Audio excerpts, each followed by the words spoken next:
On November 5th, I gathered the notes I've been taking over the past few months to write this report, hoping to make sense of how I ended up stuck in this cabin in the mountains. It all began in May, when I went on a vacation with two friends and their dog, Lynx. I'm not used to animals and felt awkward around Lynx, unsure of how to act. When we finally reached the cabin, we settled in, and my friends decided to visit a pub in a nearby village. Exhausted from the journey, I chose to stay behind with Lynx. Bored and alone, I tried to pet Lynx, but he snapped at me, which made things even more awkward. I spent the day doing beauty care, smoking, and exchanging uneasy glances with the dog. Eventually, I gave up and went to bed early. The next morning, I woke to Lynx crying by the door. I let him out to relieve himself and searched the cabin, only to realize my friends hadn't returned. Worried something had happened, I started walking toward the village with Lynx leading the way. Suddenly, I heard Lynx cry out and rushed to his side. He'd somehow hit his nose, but I couldn't see what caused it. I kept walking, but instead of following, Lynx turned back. After a few steps, I bumped into an invisible wall. Confused, I touched it with my hands, confirming a barrier blocked my path. My heart pounded loudly, the only sound I could hear. It was strange. No alarms were raised, and no curious villagers came to investigate this mysterious barrier. No matter how hard I pushed, the barrier wouldn't budge, so I turned back. Down the road, I spotted a farmhouse with two people, but the invisible wall stopped me from reaching them. My voice didn't carry across, and the farmers seemed frozen in time, though water still flowed from their tap. Defeated, I returned to the cabin, lit a cigarette, and realized Lynx was now my only company. Refusing to accept this, I went back to the road and pushed against the barrier again, but it was futile. Not knowing what else to do, I went to bed. A strange sound woke me, and I tried to go outside to investigate, but the barrier had moved, now blocking the cabin's entrance. I screamed, only to wake up in bed with Lynx greeting me. I checked the door. It was fine. Relieved, I went for a walk, but I don't remember much else from that day. The reality of my situation left my mind in a daze. At 2 o'clock, I returned to the cabin and used my friend's binoculars to survey the area.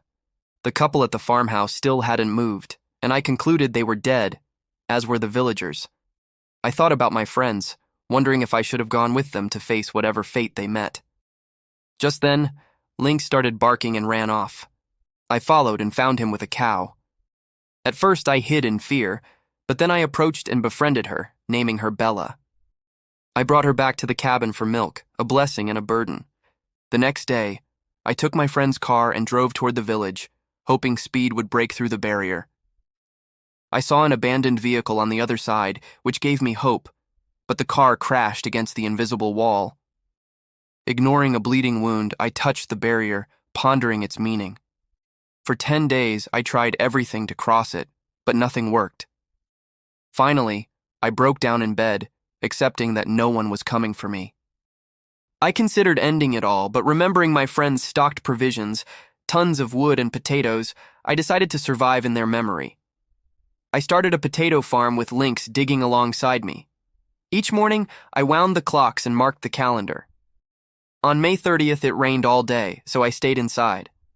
A strange noise prompted me to grab a knife, but it was just a wet cat meowing outside. I adopted her, and Lynx became my only true friend in this lonely world.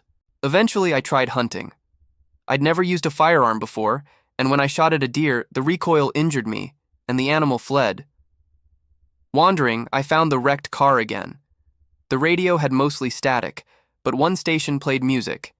I found a map and followed it toward the valley with Lynx. After hours of walking, we found an abandoned truck, but the barrier blocked us again, forcing us to turn back.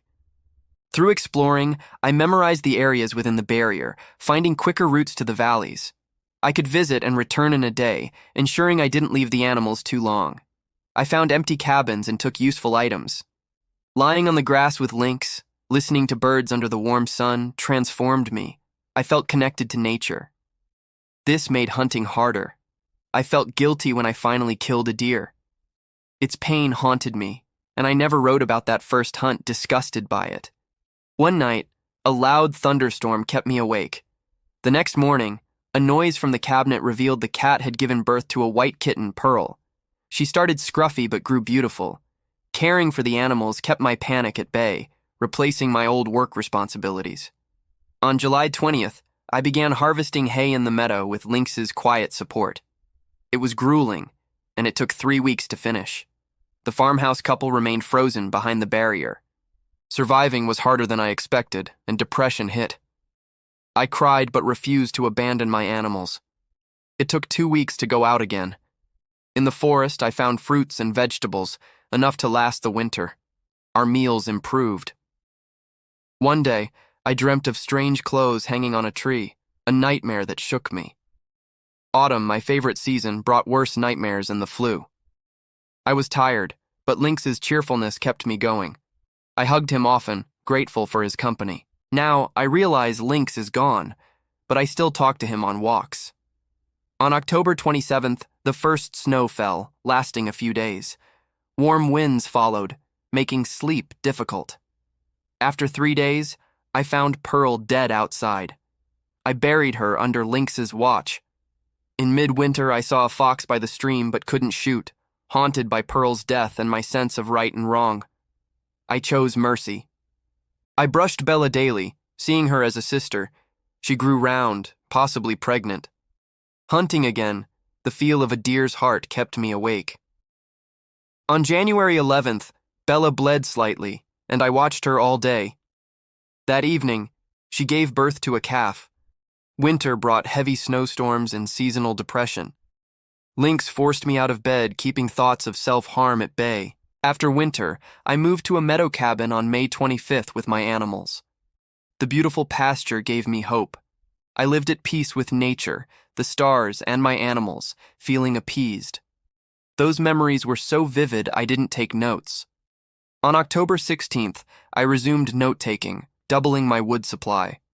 My memories weakened, and on December 10th, I found an entry I don't recall writing. Time passes fast. Snow fell again, and I grew philosophical, thinking about how animals and humans are forced to live against their will. I noticed a white crow, ignored by its black flock. I found it lovely and left food for it when its family abandoned it. 2 years passed inside the barrier. I forgot my old life and gave up hope of rescue. In early June, we moved to a new house, but the magic of the first summer was gone. One afternoon, Lynx and I returned from a walk. He heard something and ran toward the house. When I caught up, I saw a strange man slaughtering Bella's calf with an axe. Lynx attacked him as I ran for my weapon, but I was too late. Lynx was dead. Furious, I shot the man and clung to Lynx's body in despair. I buried Lynx while Bella mourned her calf. I threw the man's body off a cliff without remorse. Numb, I moved with Bella and the cat to another house. Without Lynx, I was alone with my thoughts. Now, I've moved on, cherishing my animals' memories as encouragement to survive. I'm ending this report on February 25th because I've run out of paper. I'm going outside to feed the white crow. Make sure to subscribe and turn on notifications so you can watch more videos like this. Thanks for watching.